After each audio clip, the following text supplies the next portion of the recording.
नमस्कार, इन खबर देख रहे हैं आप और मैं हूं आपके साथ आशीष राजेंद्र कुमार। और चर्चा जारी रहेगी जो विधानसभा चुनाव 90 सीटों पर हरियाणा की पे जारी है उनके बारे में। तो ऐसे में हरियाणा की एक और प्रमुख सीट जिस पर हम चर्चा करेंगे और जिसके इतिहास को जानने की कोशिश करेंगे, साथ ही साथ 2019 में वो कौन कौन सी पार्टियां हैं या वो कौन से ऐसे राजनेता हैं जो इस चुनावी मैदान में उतरे हैं। तो अब बात करते हैं हरियाणा की पंचकुला विधानसभा सीट के बारे में। तो आपको बता दें कि मौजूदा सांसद जो पंचकुला विधानसभा सीट के हैं वो भारतीय जनता पार्टी की ओर से ज्ञानचंद गुप्ता हैं और इस बार वो ही अपनी सत्ता की जो कह लीजिए एक तरीक़ा से जो उनकी कमान है उसको बचाने के लिए मैदान में उतरे हैं। तो दूसरी ओर उनको टक्कर देने के लिए जेजेपी, आईएनएलडी, बसपा और कांग्रेस जैसी पार्टियों के कई उम्मीदवार मैदान में हैं। अब इन पार्टियों की ओर से कौन कौन से वो नेता हैं जो चुनावी मैदान में उतरे हैं उनके बारे में आपको बता दूं तो कांग्रेस की ओर से चंद्रमोहन है, आईएनएलडी की ओर से मैं चर्चा जिनकी कर रहा हूं तो वो हैं करणदीप चौधरी और बसपा की ओर से रोशन लाल कोचर हैं।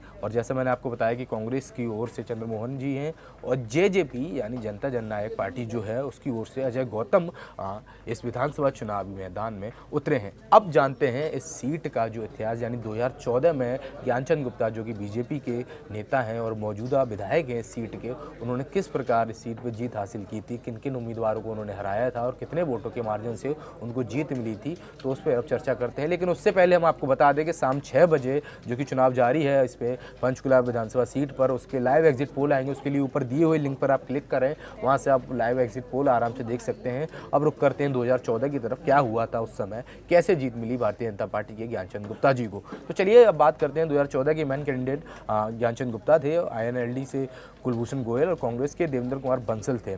तो 2014 में बीजेपी सत्ता में आई क्योंकि उसके उम्मीदवार ज्ञानचंद गुप्ता उप विजेता कुलभूषण गोयल आईएनएलडी के दुगने अधिक वोटों से जीते थे। जी हाँ, दुगने वोटों से ज्ञानचंद गुप्ता ने जीत हासिल की थी। दूसरे नंबर पर आईएनएलडी के कुलभूषण गोयल रहे थे।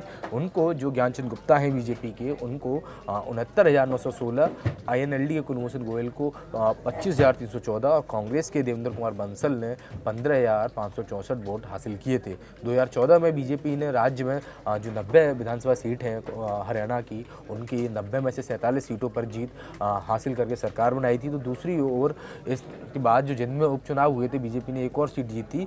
टक्कर में खड़ी बाकी पार्टियों से आईएनएलडी को 19 सीट और कांग्रेस को 15 सीट मिली थी। तो कुछ इस तरीके का 2014 का इतिहास रहा था इस पंचकुला विधानसभा सीट का और हरियाणा के जो विधानसभा चुनाव हुए थे उनका, और जिनके जो उपचुनाव हुए उसके दौरान क्या क्या फैक्ट रहे थे, वो कुछ इस तरीके के आंकड़े थे। अब ऐसे में जब ये सभी दिग्गज नेता एक बार फिर से चुनावी मैदान में हैं पंचकुला विधानसभा सीट पर, तो कहीं ना कहीं ज्ञानचंद गुप्ता की जो कुर्सी दांव पे लगी है, तो वो कोशिश करेंगे कि वो जीत हासिल करके जो एक बार फिर से इस सीट पर विधायकी पद को संभालें। दूसरी ओर आईएनएलडी, कांग्रेस और जेजेपी के नेता, साथ ही साथ बसपा के जो नेता उम्मीदवार उतरे हैं कैंडिडेट, वो भी पूरा जोर लगाएंगे, उन्हें टक्कर देंगे और उन्हें इस चुनाव में हराने की कोशिश करेंगे।